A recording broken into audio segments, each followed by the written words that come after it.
It's a rainy afternoon in Kingston as we switch to netball on this Tuesday edition of the SportsMax Zone. With the Sunshine Girls win over South Africa in January, there was much anticipation of a successful year for netball in the country. However, the local major league season has been hit with controversy, forcing the withdrawal of defending champions Upsetters. Now, the controversy stems from Section 2D of the rules and regulations governing the leagues of Netball Jamaica, which speaks to registration for competition. The rule states, in the league, each team will be allowed to register a combination of 6 of the following players, but only 4 can be declared to play in any particular match. National players who have served on teams within the last 5 years. B, persons who played in the Elite League within the last 3 years. C, persons who rejected the Elite League draft within the last 3 years. And D, where the competition is being played in divisions, intermediate teams will be allowed not more than 2 elite players per team. E, no national player who have served on teams within the last 5 years will be allowed to play in the intermediate league. And F, no national player who has served on teams within the last 5 years, or persons who played in the Elite League, or persons who rejected the Elite League draft within the last 3 years, will be allowed to play in the minor league. Eligibility for playoff: a registered player must play a minimum of 2 matches in the preliminary round in order to become eligible to play in any playoff match. Quite a mouthful there. Don't worry, we'll break it down for you. The club Upsetters wrote to Netball Jamaica on January 10 expressing that 7 of their players rejected being placed in the Elite League pool. However, the Netball Jamaica executive in response asked for compliance with the rule, and in a follow-up letter on the 19th of February clarified that elite status was removed from 3 of the 7 players. Time to break it down? Yeah. Joining us to delve deeper into this issue is Upsetters captain Tracy Robinson. It's a pleasure to have you on the show. First of all,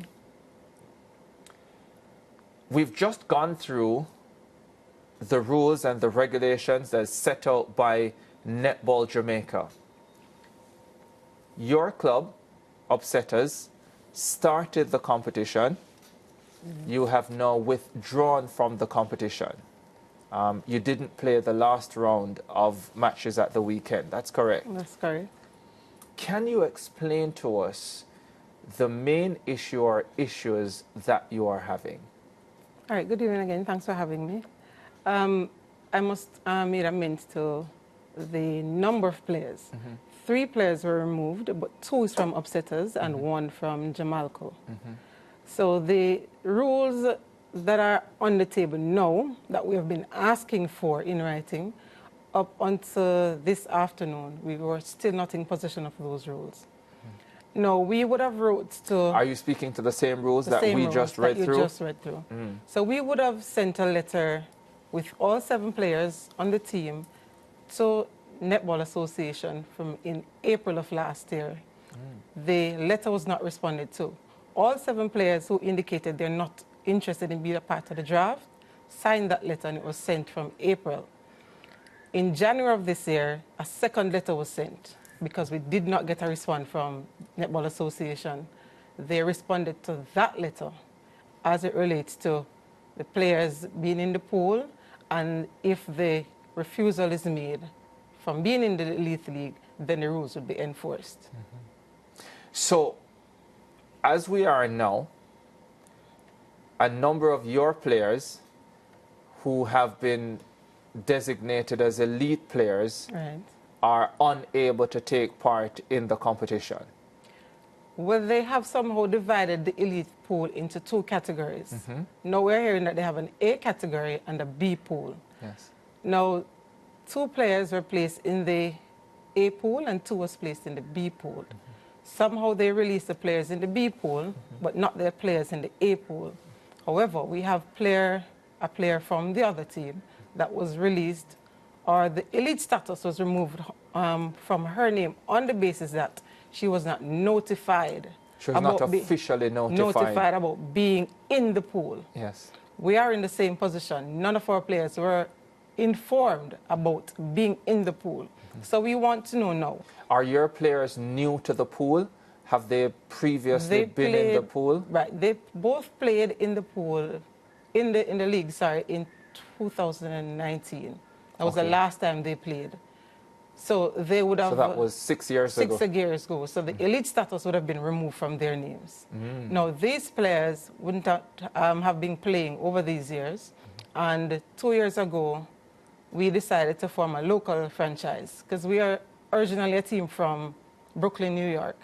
And we will normally go up to play in the Miami Classics League and so forth. So we decided, no, since the league in New York has not resumed, why not play in the league in Jamaica? And that's how we ended up forming the team here. We also have other players who are not playing for a local-based team now because of the same rule. Even though they would want to play from the club, we're still having that challenge. The issue that we're having is that we sent the letters. Jamaica Netball Association is aware that we already had 6 players who would have fit that quotation about having 6 playing 4. We stuck to that rule last year and we work with it. When you come and you decide to take another 4 players and put in that pool, we are restricted. So how do we go forward? How do we decide when we have persons who have been on the team from day one? Who do you decide to take off and who do you decide to keep? And because we're not in a position to do so at this time, we're requesting, we're asking, we're appealing for the removal of the elite status from our players so we can be, have them playing in the league. What determines elite status from your understanding? From my understanding, you have an elite status the minute you were placed in the pool or the minute you were placed in the draft.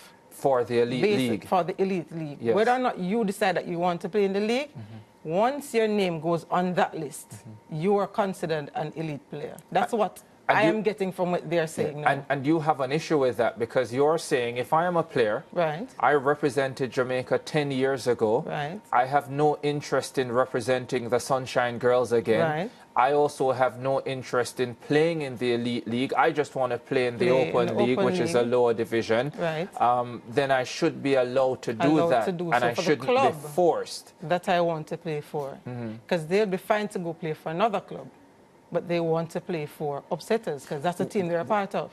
And meaning they could make the quota for another club. But as it is for your club, there are already too many players with the designation of elite. And that's where you're having the problem specifically. The issue of, because I was looking at Netball Jamaica speaking about the elite league, why the elite league was formed in terms of building players for the future of Jamaica's netball, players who are interested in playing for the Sunshine Girls. Do you feel that the players you have in your setup, who have said we don't want to be part of the elite league draft, do you feel that based on their level, based on their age, based on their experience, that they should still be designated as elite players? No, they should not be. And we're talking about players who are above 35 years old. So those are not players who would be interested in going to the national team at this stage. Let's be real. Selectors would not be looking at those players at 35, 40, 42 years old. They would not be looking at them for those leagues or to go and represent the national team.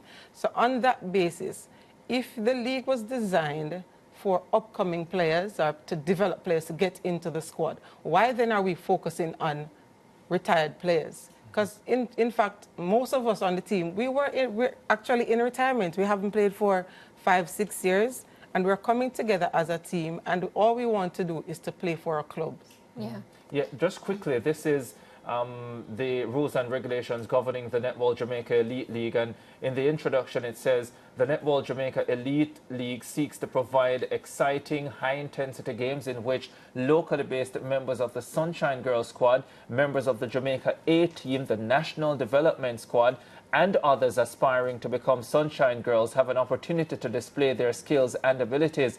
The competition also seeks to promote the sport of netball as a means of enhancing community development, economic empowerment, and personal advancement, particularly for young ladies in Jamaica and the wider Caribbean. Netball Jamaica also makes the rules and bylaws for the purpose of regulating and controlling the playing of the game in Jamaica. And that's what we were speaking to when you were saying that based on the age of your players and the fact that they have no interest in representing the Sunshine Girls again, they should not be designated as elite. That's it. Yeah. But Trician, you know, my question would be, okay, so you've decided to bind together and, you know, make a collective statement, but do you feel that this might affect your team in a negative way? No. It should not affect us in a negative way. The fact is, Upsetters is really a unit. We have two younger teams. We have Upsetters Upsetters B and Upsetters C. These are schoolers who most of us are teachers. So we coach the younger teams and we take them in. We have them under our umbrellas. We are grooming these persons or these players to replace us once we step out of the system because we are getting older. No, it cannot be that it forms a negative impact or negative image. What we are doing, we are showing them. At the end of the day, you have to stand for something. You have to stand together as a team. No matter what the situation is, we have to support each other. And that's what has been helping us on and off the court, hence the reason we're successful. Most of us are injured. And after every game, we have to be icing, we have to be doing our ice bath and etc. Those are aspects of our team building that gets us across the finishing line. So when we pull together as a unit and we can be able to perform and excel at the end of the series, it is unfair for the association to be telling us that we have to release players because we're unable to register them. So that's what they're basically telling us. You can't register 10 or 8, so therefore you have to release them and then they can go and register and play for another team. So we have to set a stand. We have to stand for something. There's a quote that says, if you don't stand for something, you'll fall for anything. And that's what we're doing. We have to send a message to say that as a club, we're not paid by the association. The association funds and supports the Elite League. Therefore, you make decisions, place players on teams for the Elite League. Where the club team is concerned, you have players who get scholarship from their clubs. So when you're putting players in that position to choose whether or not to play in the Elite League or play for the club, you're also setting up players to lose their scholarships. Yeah, very important point there. Have you been in any communication with Netball Jamaica as of recently, since, you know, you decided to pull the team? We sent another letter requesting a meeting from the board, all members of the board. Anything? They responded asking us to send an agenda, what it is we want to discuss in the meeting. I think it's obvious what we want to discuss in the meeting. So I'm not sure. So you're going to just type it up, or maybe give them this episode? Well, yes, the coaches and the president will be sorting it out. Yeah, because I was just going to ask you, who specifically are you communicating with at Netball Jamaica? Because we also know that Netball Jamaica is in a little bit of a limbo right now because an election is coming up, an AGM is supposed to be coming up, and there might be a change. Well, there will be a change in the leadership of the organization. So who is it that you're communicating with directly now? Well, the last email was received by the secretary of the association. Okay. She said it was sent, or he said it was sent to all members of the board. So we're hoping that is so, because we have no proof that it was sent to them. So we're hoping that is so. And at the end of the day, we can't have persons who are in the executive body, who are a part of teams who are playing in the same league, making decisions about whether who is eligible to play or not. And that's where I don't want to say hypocrisy comes in, because I'm preventing you from playing in that league so that my team can be benefited. And that's another issue that we're having at the moment. Yeah. Okay. And that's a serious issue indeed. I'm still not understanding why, if you reject an opportunity to play in the Elite League, you don't want to play for whatever reason, that means you can't play in the Open League. But hey, we're going to be reaching out to Netball Jamaica. We have already reached out to Netball Jamaica, and hopefully someone will come on this show and explain a lot of the rules and the issues that the Upsetters Club is having at this stage. Tracy, thank you so much for joining us on the show today, and we'll continue to track this issue. Let's go to a break. A lot more to come on the SportsMax Zone.